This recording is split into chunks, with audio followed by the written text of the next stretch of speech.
is the Chris Abraham Show. Hey, this is Chris Abraham from the Chris Abraham Show. It is Monday, December 22nd, and I'm going to start a new season. I forget what season it is, so whatever season it is one season more. And I have not done a live human Chris Abraham podcast for an entire year. I think I've been writing Substacks that I've been feeding to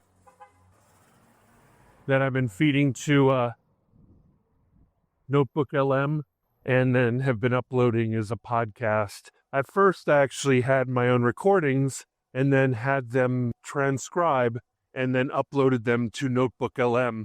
But then I pivoted and started doing Substacks, and so I just went completely all AI. Like, all I would do is orchestrate. Like, I like to say that I'm like Rubens or Rembrandt, where I have a school of painting, and I just come up with the idea and maybe sketch it out.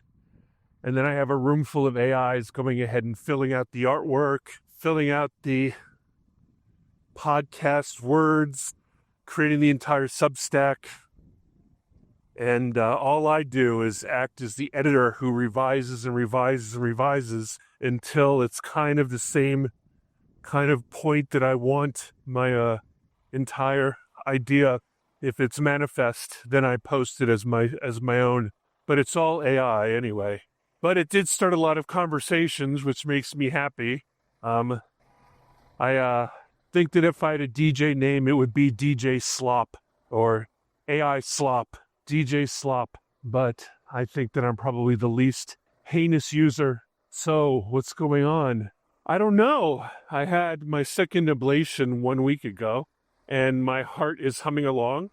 For those of you who don't know, I got a arrhythmia, and I've been struggling with sinus rhythm, and an ablation is actually a relatively invasive but sophisticated surgery that goes in and like zaps nerve impulses that are not consistent with the sinus rhythm. So it goes in there and tries to map and then discontinue extraneous impulses that result in arrhythmia, and in my case, atrial fibrillation. So the second one seemed to work. The first one didn't, and it really dispirited me.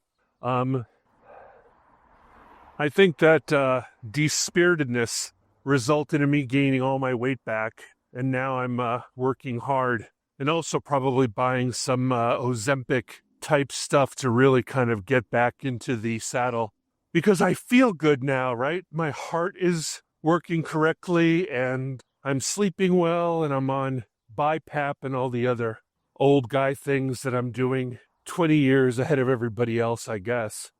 But hopefully, because I'm in sinus rhythm, I'll be able to get off some of the drugs I'm on, like the anti-arrhythmia medication or maybe even the blood thinners, who knows. But yeah, I'm hoping that I am out and about more often. People are wondering why the ubiquitous walking around the neighborhood Chris Abraham isn't walking around the neighborhood ubiquitously. And that's really just me, right? I mean, the lethargy is real. It's no joke. So I did cancel my year commitment to Cycle Bar, but I really want to go there. But until I get back on the saddle, and literally get back on the saddle, I have a stationary bike, a Kaiser M3, and I have a Surly Steamroller, a single-speed city bike that I turned into a 3-speed with an internal hub. My pride and joy.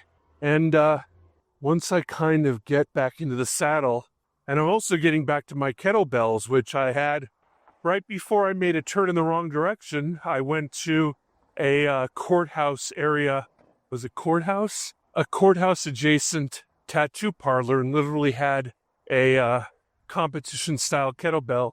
No, actually it's a cast iron hard style kettlebell tattooed on the web of my left hand. And then proceeded never to touch a kettlebell ever again. It was one of those last gasp things, like, I'm having a struggle to do it, so if I tattoo it on my hand, then maybe it'll make me do it. So probably also going to get a Concept 2 logo and also a muted horn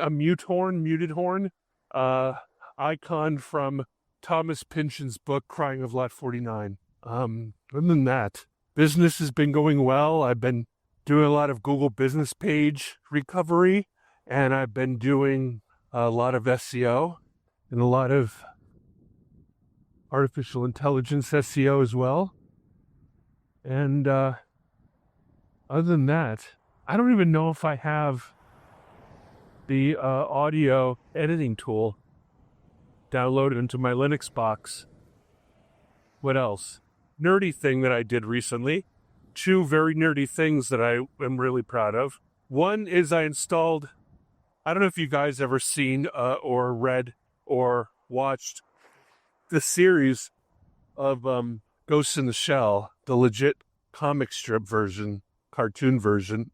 But they're these little blue robots, these little blue tanks. And the name eludes me, but I'll include it in the show notes. And they're my favorite thing about Ghost in the Shell, because there's these little battle bots, these little autonomous battle bots that are synced via a satellite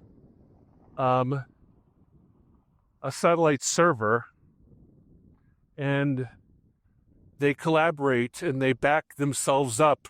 They back their souls, if you will. They do full backups to the server every night. And upon the growth of as the story develops, you start to realize that at one point, the little blue battle tanks, the adorable comic relief battle tanks, are now sentient. And they have their own agency and their own knowledge and their own loyalty and their own tribal nature and their love for each other. In low-key, they kind of worship the satellite that they sync to. And they consider the backups to be their souls, which is cool. So, I was thinking about that, and I decided that I wanted every single one of my 7 identical X220 Lenovo ThinkPads circa 2011, each installed with Linux Mint. I wanted every single one of them to have the exact same document folder. So I was working for one client, and they had a pretty cool application environment where you could create a droplet, which a droplet is basically like a virtual Linux box, a virtual server, and you have a lot of control over it. And it's great for Git-based application environments. And so I did the application for the client, and then I went ahead and turned around and created a little 8 gigabyte droplet, or 25, I think it said 25 gigabyte, maybe a 10 or 8 or 5, however big it is. I set it up using this really cool Linux command line app called SyncThing. And SyncThing isn't a backup device.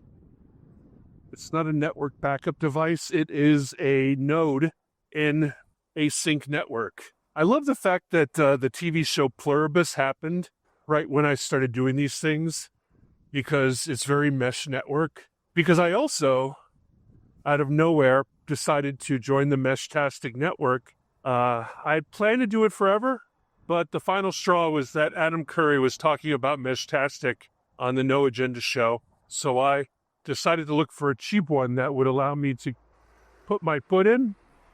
And I found one on Etsy that was fully done based on the H3 internals in a little device that's called the H1, and got it home. And now I'm the ABRA node is Arlington Heights, Virginia. And the full name is Abracadabra, because I initially called it Abraham, but that's just a little bit not private enough. So I made that, and it's really cool. It's been up for 5 days now.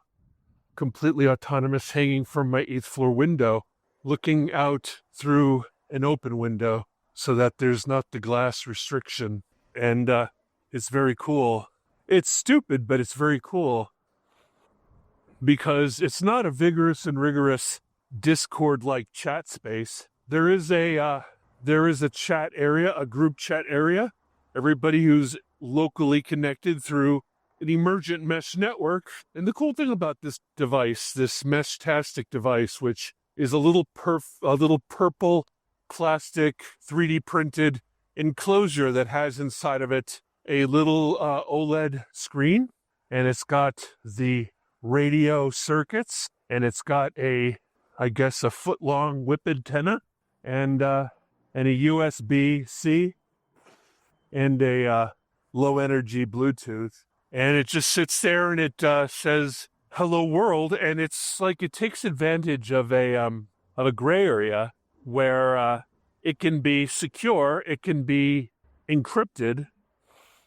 You don't need a ham license or any FCC license. You just turn it on and you become part of the mesh, and you become an essential part of the network, and you make the network stronger. It's sort of like being a node on a Bitcoin network or on an Ethereum network, right? As long as you go ahead and become part of the mining and become part of the ledger, then you are a valuable contributor and you add to the health of the network. And there's no chatting in terms of voice, no Morse code, nothing. It is exclusively short message. It's not rich message, and it's either peer-to-peer as in a DM, or it uses the network kind of like as a TCP/IP network, or it uses the network as a mailbox relay. And there's repeaters, which are similar to ham, but it is also very similar to really early nascent DARPA internet type of things, except instead of using Cat5 or T1 cables, it uses radio waves, which was a perfect thing that in my life I spontaneously, even before the Apple plus Apple TV Gilligan production of Pluribus, Plur,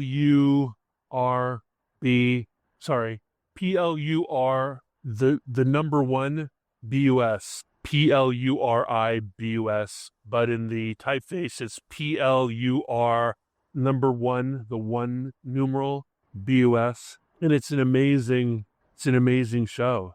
And there's nothing I can tell you at all about it because I want you to experience it fresh, and I don't want you to know anything about it. But maybe you can intuit that I was so excited to be a brand new node on an emergent prepper radio-based mesh network that I could either peer-to-peer DM, or there is I guess one would call it a group text, where you post to a group text, and whoever is within the sound of your mesh network will be able to see that. But most of the time, it's like, can you hear me from Adams Morgan?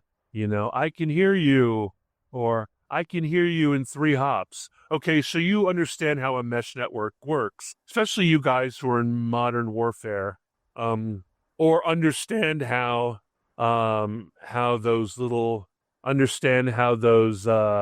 what are those called? They're called tags or e-tags or whatever work, right? Like it's a local network based on everybody who allows their little Meshtastic device to be transmitting and receiving as a node or as a repeater on the network. You don't have to organize it with somebody. You don't need to say hello world. You don't have to say a thing. All you need to do is turn it on, set it up, tell it how many hops or jumps you're willing to go. Apparently, best practices say that you stay at 3, but there's also 5 and 7. And then you get to see on this live little network via Bluetooth on my Android phone what's going on, how many nodes are local. I set it up so that it also connects my phone to the internet and then reports that my network exists on the internet so that people can see it. Is it MTQQ? MTQQ? Something like that. It was really thrilling to go onto the internet Meshtastic map and be able to see ABRA in the vicinity of Arlington Heights, South Arlington, Virginia. It's not precise. I'd like it to be more precise, but maybe I should hardwire the address into the device and not just rely on here I am stuff, triangulation. Anyway, so after spontaneously joining a Meshtastic network as a node with the short code ABRA and the long code abracadabra, because Abraham felt too intimate, I had aspirations of buying a repeater and spending, but I realized that the fact that I have a reliable node, even though I haven't updated my firmware, means that I'm value add to the community. Most of the meta conversation happens on Discord, though, and I think it's like meshdc.org, maybe. Anyway, it's very exciting. I was very excited last time we spoke about my Abraham.su Mastodon server, and I almost shut it down. It would have been shut down today or yesterday, but I went in and rescued it last minute. Apparently, the SU Soviet Union top-level domain is going to go out of business in 2030, so I really only have 4 years left, so I'll commit to hosting Mastodon for another 4 years until it goes bye-bye, and then I'll give up on Mastodon. I also, thanks to Jason Guljar, I also set up a micro.blog account. And while everybody was doing everything cool, I scored chrisa.micro.blog. And then while everybody was trying to be cool, I decided to search for a domain name to go with my microblog. And I was able to register chrisa, CHRISA.org, which I think is freaking awesome. So cool. So now I'm chrisa.org in the microblog world.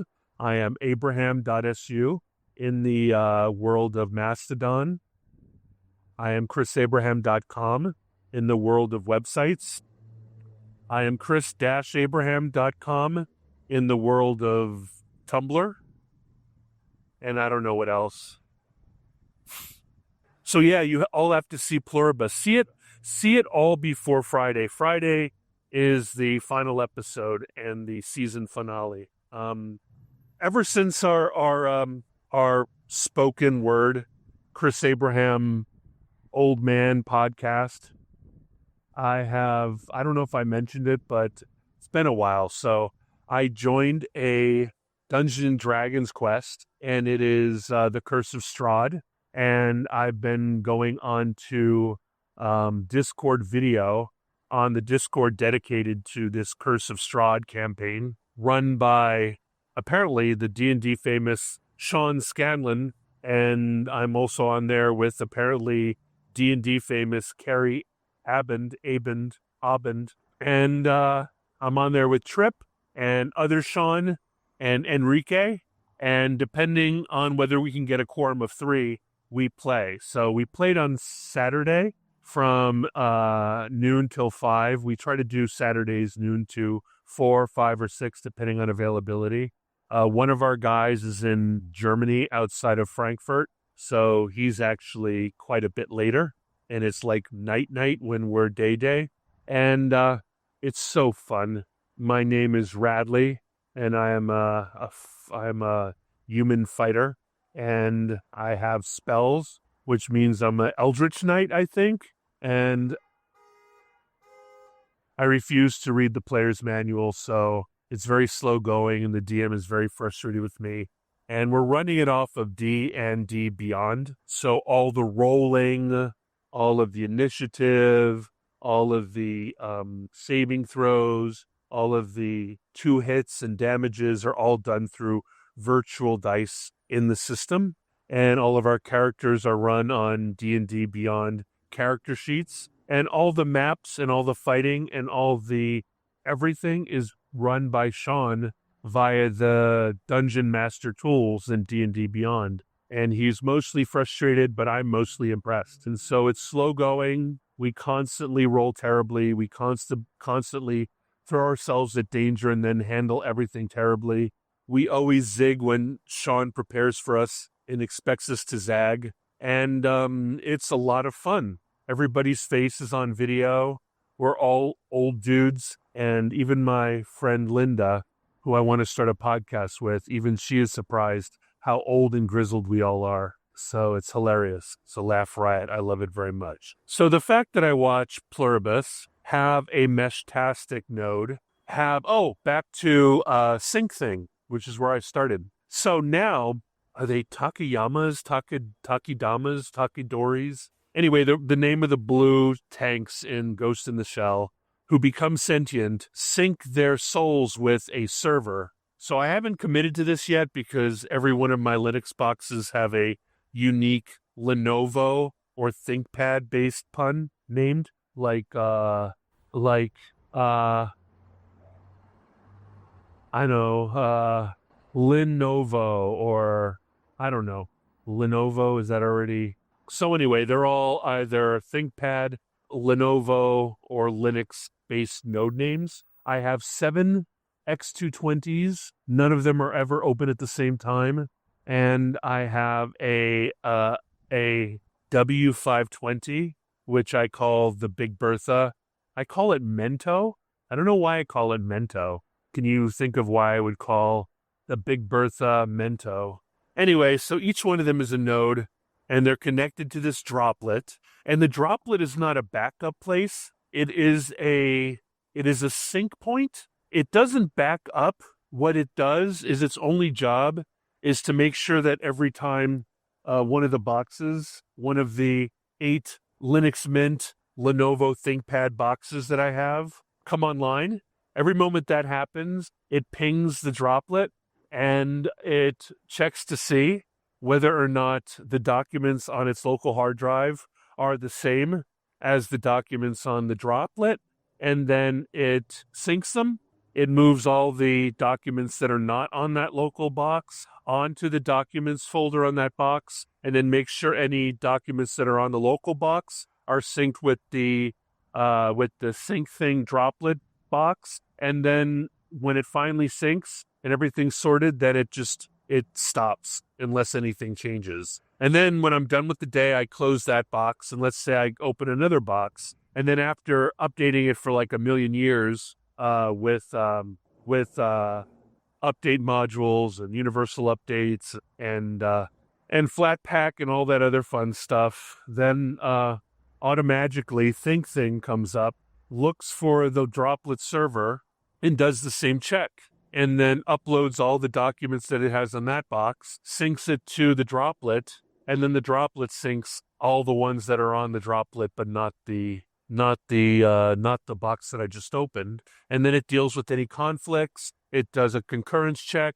It checks to see, and apparently Sync Thing is extremely sophisticated. And so the silliness that I'm making it do are like an insult, like Marvin the Martian, or Marvin the robot is always insulted by the menial tasks he has to do, considering that he knows everything about everything, he can do everything, and has a brain bigger than the universe. I'm just making him sync files off of between asynchronously opened slave boxes, and like the droplet is kind of like the master. And each time I open up a new box, I have to install ThinkThing. I have to make sure it checks, it works. And I have like 1, 2, 3 boxes out of 8. But it doesn't take that long, but there's always a problem. And then once it's sorted, it means that every time I open up, and it's not a backup thing, like my document folder is so minimal, but I didn't want something like Dropbox or whatever. I wanted something geekier and techier and cooler. So, yeah, that's what I'm doing. So that makes me happy. That takes up time that I can't bill until I get them all done, and then they're done and they're working. But they're not backing up. They're just redistributing across all networks, and the only reason that the droplet needs to exist is because all boxes will not be open. No two boxes will. The only box that will be always on the droplet. All the other boxes will be on periodically. They'll say hello world. They'll say, here are the documents I've made. Here are the documents I've deleted. Here are the documents I've changed. What documents are up on Droplet that I don't have? What droplets have changed on Droplet that I don't have?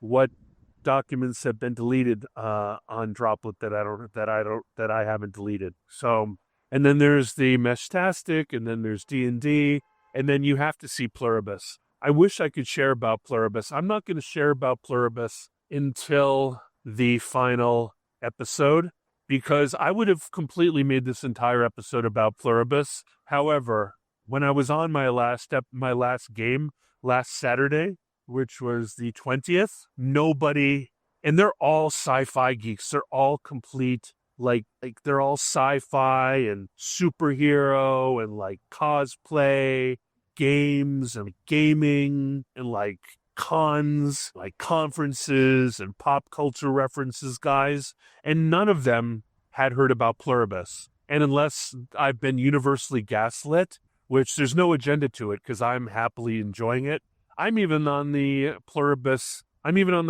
Discord, and on the Pluribus subreddit, and I watch all the Pluribus, but I love it. That Pluribus is going to be my Better Call Saul, or my The Wired, or those kinds of series. It's so good.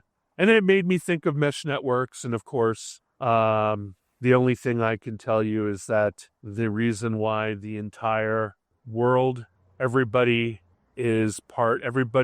became a node in a mesh network, and every node is welcome, and every node uses body electrical field, and every node is part of a mesh. So it's very fascinating. Maybe they have repeaters, maybe the satellites, maybe all the technology in the sky, maybe GLONASS and GPS, maybe Elon Musk's Starlink, maybe all of those devices are repeaters for the radio frequency that connects all of the visitors together into their mesh network. But I felt all of a sudden really groovy being literally a node, and also having sync thing running between all of my boxes. And that reminds me, I need to rewatch all the episodes and all the series and all the seasons and all the cartoons of Ghost in the Shell,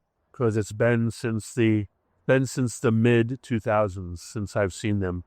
And the only reason I saw them is because I rented the Netflix DVDs. I literally saw Ghost in the Shell based on Netflix DVDs on a cathode ray television. No shit. Anyway, I think that's it. It was really great talking to you.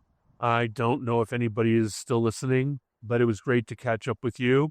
I will spend the rest of this year catching up with you, and then maybe we will talk about particularly important thing: Epstein, literally Hitler, Russian-Ukraine war, Israel and Palestine, populist nationalism, all that fun stuff that you know, that I will shamelessly share what little I know. But until then, until the first of the year, it'll just be Chris Abraham catch up and talking to you about my nerdy little delights and just personal things. Oh, this is weird. I've actually become quite dedicated to the Gospels of Jesus. Who would have thought that? And I listened to Hallow, which you've seen all over your online and TV and YouTube and podcast and radio advertisements. And I don't know, pretty awesome. But it's limited to the Gospels. I am going to just read and reread the Gospels until the cows come home. And then when I feel like I know them and am integrated with them, then I'll explore other parts of the New Testament. And then I'm also trying to enjoy as many episodes of Compline, of the Episcopalian Compline, as I can at night. I think Compline is really nice, but I'll listen to any of the other morning, noon, and night, and go to bed Episcopalian prayers. I really love them. They're just so beautifully written, and they, use part of the Psalms. It's just good stuff. So anyway, that's new. And Are you going to be playing the lottery tonight? It's over $1.6 billion on Powerball. I am definitely going to waste.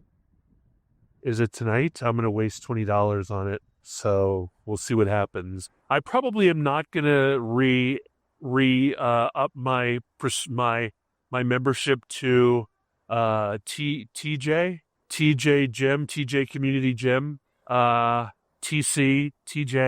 Community Gym until tomorrow evening. I've got such a late start. It's actually 3:21 now, and I really kind of just checked my email and did some random stuff. I know this is Christmas funk, but starting tomorrow morning, I hope to swing some kettlebells and maybe use my TRX. And I'm even planning on getting my butt tough enough to be able to do some of my work from the gelled saddle of my Kaiser M3. And when I finally deferrilize my apartment, I'm going to get back onto my rowing machine, which makes me very sad that I have it up on its nose with its tail up in the air. Anyway, aloha mahalo nui loa. Thank you very much. I really appreciate you coming back on board. I think I'll be very clear in terms of which episodes are mine and which episodes are. And with this one, I might upload this to NotebookLM anyway and see what kind of crazy things they can do and have fun that way. But really, this is all about kind of sharing, and sharing is caring. And I love you very much, and I hope you guys are having I hope you've had an amazing Thanksgiving. I hope you had an amazing winter solstice. I hope you are having and have had an amazing Hanukkah. And I hope you have an amazing Christmas. And I'm sure I will have another episode before New Year's. Thank you very much. Love you. Like, subscribe, comment, etc.